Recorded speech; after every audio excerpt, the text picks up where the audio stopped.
Hi guys, magandang umaga, magandang tanghali at magandang hapon kung saan man po kayong parte ng mundo na nanonood sa kasalukuyan, no?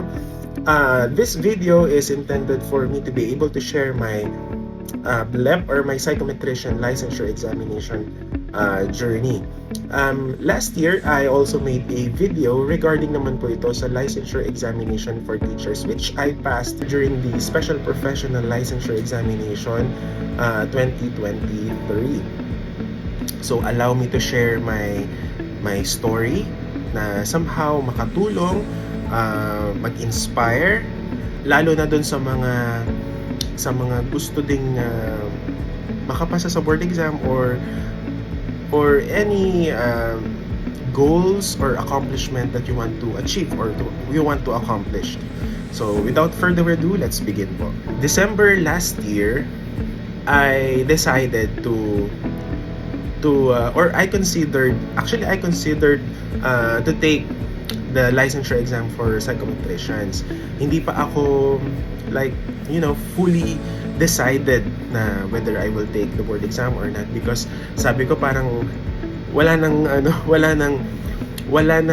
katapusang pag-aaral ba, kumbaga. By the way, a short background for those na hindi pa nakakaalam, ako po ay isang registered midwife din by profession since 2009, and last year I became a licensed professional teacher. I'm also a licensed midwife technician for the Saudi Council for Health Specialties, and just recently I passed the board examination for psychometrician. That concludes my title as a registered psychometrician. I also got my master's degree in educational management last March 2020 of this year. So many titles, di ba po? Pero kung tutuusin, parang ano naman siya titles lang naman, di ba po? Parang hindi naman siya, it will not define who you are. It will not define, kung anong status mo man, kung anong, because, titles are, for me titles are temporary. It's, dito lang yun sa mundong ito, hindi natin yun madadala when pagpunta natin sa eternal life or sa heaven. So yan. As I was saying, December of 2023, kinonsider ko na mag-take ng licensure exam for psychometricians, and during that time I decided na asikasuhin yung mga requirements, yung mga kailangan requirements and all those stuffs. And nabigay yung aking certificate authentication and verification, or yung CAV na tinatawag, like January 2020 of this year, 2024. Nung nasa akin na, sabi ko, this is it, ito na yung sign na magte-take na talaga ako ng exam. Kasi yun na yung parang, siya yung parang pinaka-vital requirement for the licensure exam for psychometricians, aside from other requirements. Kasi parang mahirap siyang i-accomplish or i-comply yung CAV na tinatawag. It's a tedious process, kumbaga, kasi matagal pa yung hihintayin mo bago siya mai-release. It took actually since June ko pa pala siya na-request yung CAV na yan. Yun nga lang, inabot siya ng 6 months bago siya na-i-release ng school. As I was saying, December nga, nag-review na ako for psychometrician, nag-compile ako ng mga review materials, nag-source ng mga resources ko. May mga kakilala ako na nag-take before ng exam na nag-share naman ng review material sa akin. So shout out kay Sir Ryan and kay Sir Art na nag-supplement ng mga review material sa akin.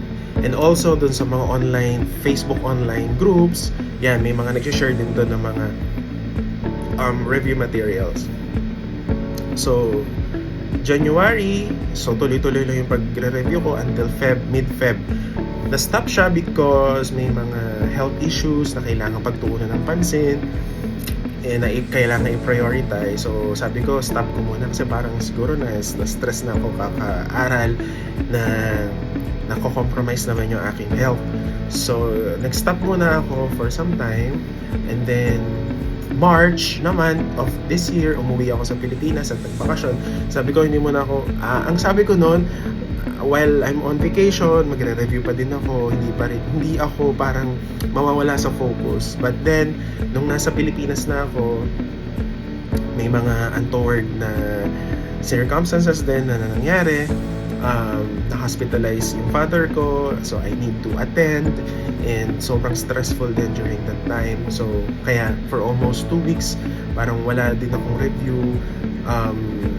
Siguro nung during my vacation, parang ino-open ko lang yung reviewer, babasahin ko lang siyang mabilis, or parang hindi ka rin nakafocus sa review mo kasi while you're on vacation, gusto mo rin spend yung quality time sa family, sa mga friends mo, ganyan.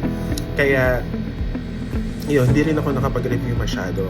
And then pagbalik ko dito ulit sa Saudi, April of this year, syempre trabaho na ulit, ganyan. Siguro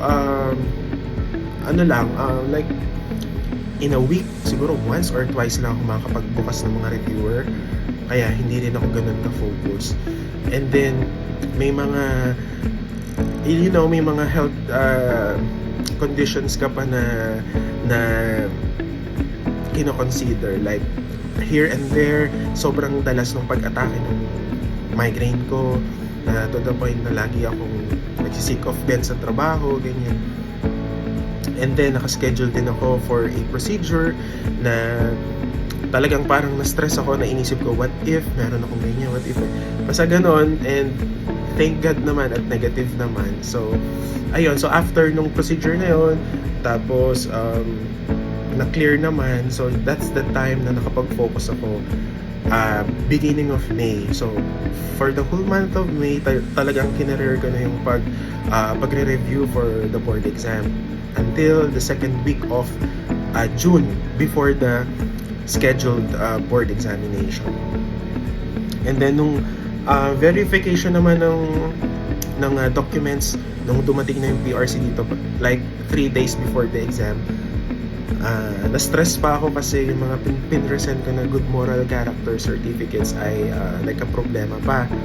But thankfully, will talaga ni Lord na maging maayos ang lahat. So nagawa ng paraan, and nabigyan ako ng notice of admission or yung examination permit for you to be able to sit for or to take the licensure examination. So nag-comply lang ako, may pinasa lang akong letter or yung hinihinging requirement nung PRC. So isinubmit ko siya through email sa Board of Psychology sa Philippines, and yun, naging okay naman na. So yun, during the examination day, actually parang sabi ko nga, ito yung examination na parang hindi ako ganun ka-prepared, na parang sige na nga, I'll take the risk na lang kung papasa or hindi, ganyan. Kasi review-wise, preparedness-wise, preparation-wise, parang hindi ako ganun ka 100% na prepared for the examination. And then yun nga, yung examination day na, medyo nahirapan din ako talaga because may mga questions doon na hindi ko siya naaral, or may mga concepts doon na wala talaga akong idea, na hindi ko siya na-review. Especially doon sa psychological assessment, which is the major, yung core ng board examination, siya yung 40% ng board exam. Marami itong mga concepts na hindi ko naaral. So parang in-apply na lang natin yung ating critical thinking skills na tinatawag. Kung ano yung tamang sagot, tingin mong tamang sagot doon sa questions na, doon sa mga questions na binigay na exam. May mga theories din doon na hindi ako familiar, like yung kay Marcia na sa developmental psychology. Maraming theories doon na sabi ko, ba't hindi ko siya na-review? Pero marami din namang theories doon na naaral ko, like yung kay Erik Erikson, kay Freud, kay von Brenner, kay Vygotsky. Yan, siya yung mga naaalala kong mga proponent ng theories na lumabas doon sa exam. Sa abnormal psychology, akala mong madali, akala mong tama yung sagot mo. Parang pero paglabas ng result, kasi nakita ko din yung board rating ko parang, ay, ba't ganun? Parang ganito lang yung score ko. Parang lahat naman ng sagot ko ay tama. Parang confident ka na tama yung sagot mo. But it's the other way around pala. But then, hindi naman siya ganun kababa. But yung ina-expect ko lang ba na score ay hindi nangyari. Parang ganun. So, dun sa mga magte-take ng licensure exam for psychometrician, take time to read yung DSM-5, yung Diagnostic and Statistical Manual for Mental Disorders. Yung DSM-5. Then kasi maraming questions na lumabas sa abnormal psychology. And then for the industrial and organizational psychology, surprisingly, akala ko mahihirapan ako kasi yung mga reviews or yung mga sinasabi ng mga nag-take na before ng psychometrician exam, parang dark horse daw yung IO na hindi nila in-expect na ganun siya kahirap. But it's the other way around for me kasi parang ay ganun parang dali lang pala ng psych, ng IO psych. So yun nga, and expectedly siya yung pinakamataas ko na grade sa board exam. Lumabas yung result after 3 weeks. Galing akong night duty sa hospital. And syempre, gusto mo matulog dahil may trabaho ka pa that night.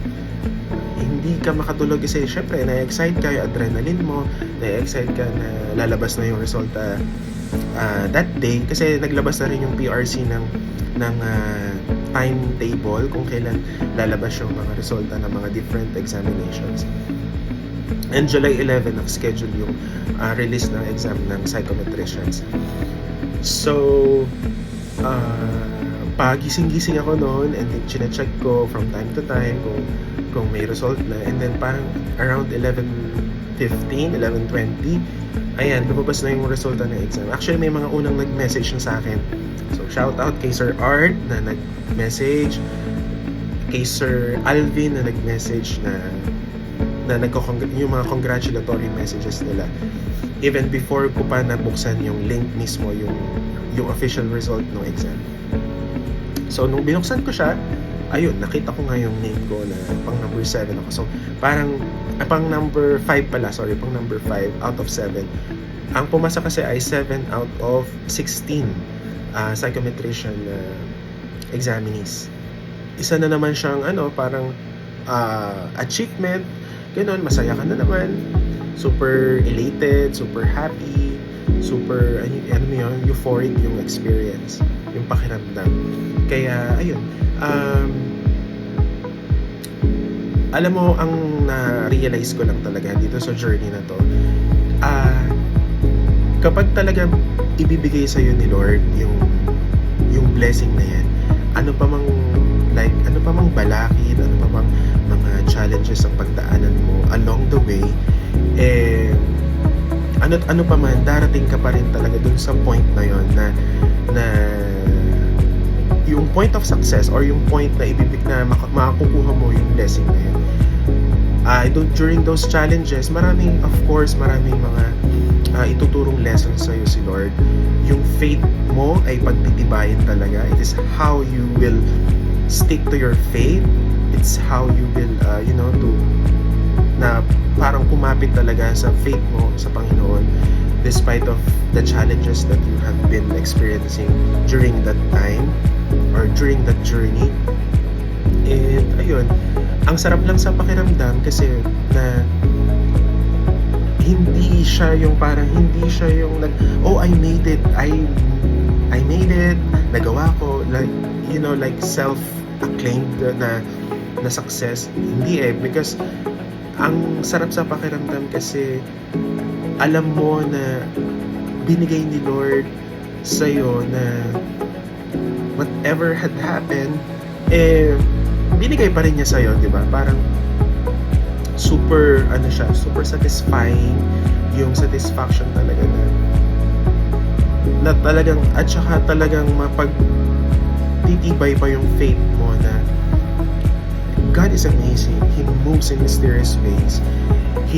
Parang pag gusto niya talaga ibigay sa'yo, gagawa at gagawa siya ng paraan na hindi ka na kailangan mag-exert pa ng too much effort.